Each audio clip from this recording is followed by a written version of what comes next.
స్నేహితులారా, ఈ సమయాన్ని బట్టి దేవునికి వందనాలు తెలియజేస్తూ ఉన్నాను.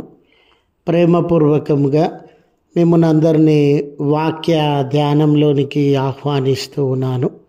నమ్మిన వారు మోసం చేస్తే జీవితంలో ఏదో ఒక సందర్భంలో మనము ఎక్కువగా ఎవరిని నమ్ముతామో వారి ద్వారా మోసపోతామండి. అలాంటి తరుణంలో మనం ఏ రీతిగా వారి ఎడల ప్రవర్తించాలి అనే ఆలోచనను పరిశుద్ధాత్మ దేవుని ప్రేరేపణతో మీతో కూడా పంచుకోవడానికి ఇష్టపడుతూ ఉన్నాను. కనుక దేవుని యొక్క వాక్యమును మీరు ముగింపు వరకు ఆలకించాలని మీ కుటుంబ సభ్యులతోనూ తోటి విశ్వాసులతోనూ ఈ వీడియో షేర్ చేసుకునండి. మీ ప్రార్థన మనవులు ఎట్టివైనను కామెంట్స్ రూపంలో కానీ ఫోన్ కాల్ ద్వారా కానీ తెలియజేయండి. నమ్మకంగా మీ కొరకు ప్రార్థిస్తాము. లేఖనము మత్తయి సువార్త 26వ అధ్యాయము 7వ వచనము. చెలికాడ నీవు చేయవచ్చినది చేయుమని అతనితో చెప్పగా. స్నేహితులారా, మనందరికీ ఈ జీవిత ప్రయాణంలో ఎవరినైతే ఎక్కువగా మనము నమ్ముతామో, మనవారు అని భావిస్తామో, మన జీవితంలో విలువైన అంశాలను వారి చేతిలో ఉంచుతామో, కొన్ని పర్యాయాలు వారు మనల్ని మోసం చేసేటటువంటి వారుగా ఉంటారు. మనల్ని అన్ని బాధల కంటే ఎక్కువగా బాధించేటటువంటి సంగతి ఏమిటంటే, ఎవరు మోసం చేసినా మనం అంతగా పట్టించుకోమేమో కానీ నమ్మిన వారు మోసం చేస్తే తట్టుకోలేమండి. గుండె తల్లడిల్లిపోతుంది. మనసు ఆయాసము, కన్నీరు, వేదన మనలను ఆవరించినటువంటిదిగా ఉంటుంది. అలాంటి తరుణంలో మనము చాలా నిరాశ నిస్పృహలోనికి వెళ్ళిపోతాం. కొన్నిసార్లు అయితే వాళ్ళ ముఖమును చూడడానికి కానీ వారితో మాట్లాడడానికి కానీ మనకు ఇష్టము ఉండదు. అయితే ఇంకా కొన్నిసార్లు మనల్ని ఇంతగా మోసం చేసినారు కదా, వాళ్ళని కూడా ఏదో ఒక రకంగా ఇబ్బంది పెట్టాలి, కష్టాలు సమస్యలు వారి జీవితంలోనికి తీసుకొచ్చి పెట్టాలని మనము భావించేటటువంటి వారంగా ఉంటాం.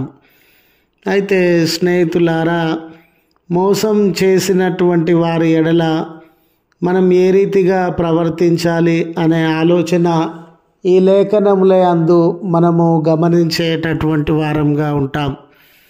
యేసు ప్రభుల వారి శిష్య బృందంలో 12 మంది శిష్యులు ఆయనకు చాలా నమ్మకమైనటువంటి వారని, ఆయన సువార్త పరిచర్యలో సహకరించినటువంటి వారని, తన ఉద్యమాన్ని తన కాలము తర్వాత వారే ముందుకు తీసుకొని వెళ్ళేటటువంటి వారని ప్రభుల వారు వారిని ఎంతగానో నమ్మినటువంటి వాడుగా, బాధ్యతలను వారికి అందించినటువంటి వాడుగా, సర్వాన్ని వారికి తెలియజేసినటువంటి వాడుగా ఉండినారు.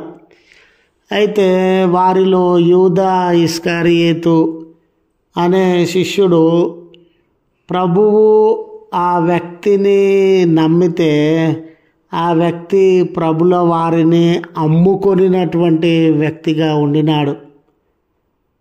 ప్రభుల వారు ఆ వ్యక్తిని ప్రేమిస్తే ఆ వ్యక్తి పట్ల జాలి కనికరములను చూపుచూ ఉంటే ఆ వ్యక్తి ధనాశతో ప్రభుల వారిని మోసగించినటువంటి వాడిగా ఉండినాడు. చూడండి, ప్రభుల వారికి తెలుసండి యూదా ఇస్కరియోతు గారు నన్ను మోసం చేస్తూ ఉన్నారు, శత్రువులకు అప్పగించడానికి లంచం పుచ్చుకొని ఉన్నాడు. ఇప్పుడు నా యొద్దకు యూదా ఇస్కరియోతు నన్ను నా శత్రువులకి లేదా సైనికులకు అప్పగించడానికే వచ్చి ఉన్నాడు అనే విషయము ప్రభుల వారికి తెలుసు. తెలిసి కూడా యూదా ఇస్కరియోతుకు ఆయన పగతోనో కోపంతోనో నష్టాన్ని కష్టాన్ని కలుగజేయాలన్న ఆలోచనతోనో యూదా ఇస్కరియోతు గారిని చూడడం లేదండి. ప్రేమగా చూస్తూ ఉన్నాడు, ఆహ్వానిస్తూ ఉన్నాడు. మోసపోయినా కూడా ప్రభువులో ప్రేమ తరిగిపోలేదు, జాలి కనికరములు తరిగిపోలేదు. మోసగించినటువంటి వ్యక్తిని స్నేహితుడా అని సంబోధిస్తూ ఉన్నాడు. మోసగించినటువంటి వ్యక్తిని నువ్వు చేయాలనుకున్న పనిని చెయ్యండి అని పలకరిస్తూ ఉన్నాడు.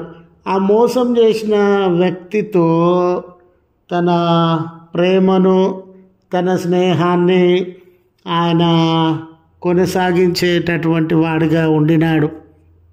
మనము స్నేహితులారా మరలా మోసపోమ్మని నా ఆలోచన కాదండి.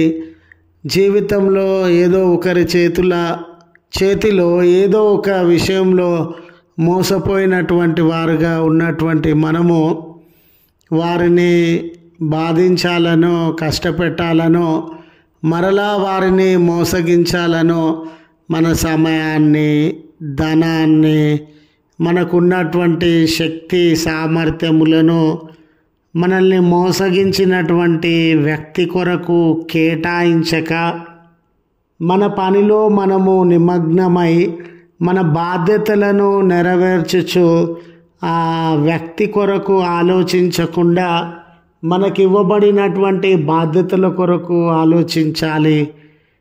మోసపోయిన అనుభవం నుండి, మోసపోయిన గాయం నుండి మనము ఎప్పుడు సంపూర్ణంగా బయట పడగలమంటే ఆ మోసగించినటువంటి వ్యక్తిని క్షమించిన నాడు, ఆ మోసగించినటువంటి వ్యక్తిని ప్రేమించిన నాడు.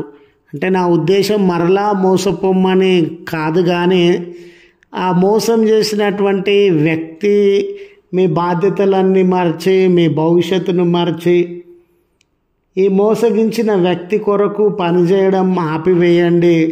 మీ బాధ్యతలలో ముందుకు సాగండి. ఇది ప్రభుల వారి జీవితం నుండి మనము నేర్చుకోవలసినటువంటి సత్యం. ఆయన మోసగించిన వ్యక్తి వైపు అంటే ఆయన గురించి ఆలోచించడం లేదు. ఆయనకు నష్టాన్నో కష్టాన్నో కలిగించాలని అనుకోవడం లేదు. తిరిగి అతన్ని మోసగించాలని అనుకోవడం లేదు. కానీ ఆ మోసపోయిన అనుభవము తరువాత వారు దేవుడు తనకు ఏ బాధ్యతనిచ్చినాడో, ఏ పని కొరకు దేవుడు తనను నియమించినాడో ఆ పనుల మీద దృష్టి పెట్టినాడు, కానీ తనను మోసగించినటువంటి వ్యక్తి మీద దృష్టి పెట్టలేదు. మనము మోసగించిన వ్యక్తులను, మోసాన్ని మర్చిపోవడానికి, దాని నుండి బయటకు వచ్చి మన జీవితాన్ని కొనసాగించడానికి ఇది అమూల్యమైనటువంటి జీవిత విధానం అని గుర్తు చేస్తూ ఈ మాటలను ముగిస్తూ ఉన్నాను. కృపగల తండ్రి, ప్రేమగల మా దేవా, నీ పరిశుద్ధ నామమునకు వందనాలయ. మనుషులు వారి స్వార్థం కొరకు, మనుషులు వారి యొక్క ప్రయోజనాల కొరకు చాలా పర్యాయాలు మమ్మల్ని మోసగించినటువంటి వారుగా ఉండినారు. ఎవరిని మేము ఎక్కువగా నమ్మినామో, ఎవరిని మేము ఎక్కువగా ప్రేమించినామో వారి చేతిలోనే మోసపోయిన అనుభవములు ఉండినవయ్యా. ఆ మోసాన్ని, ఆ అవమానాన్ని మర్చిపోలేక జీవితాంతము ఆ మోసాన్ని గుర్తు చేసుకొనుచు, మోసగించినటువంటి వ్యక్తులను గుర్తు చేసుకొనుచు మా సమయాన్ని వ్యర్థం చేసుకునేటటువంటి వారంగా ఉన్నాం.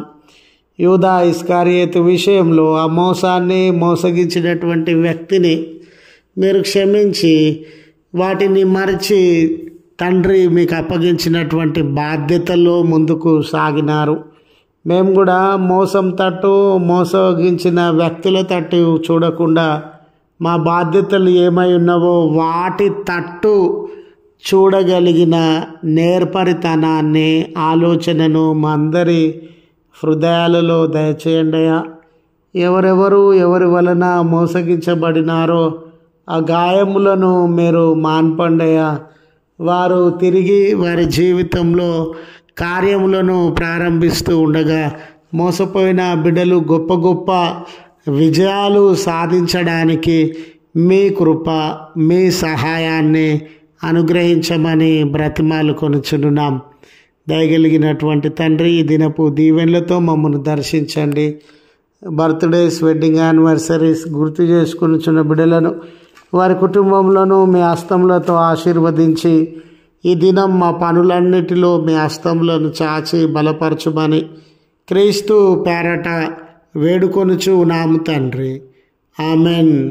తండ్రి, కుమార, పరిశుద్ధాత్మ త్రియేక దేవుని దీవెన మనకు తోడై ఉండి మనలను కాపాడునుగాక. ఆమెన్.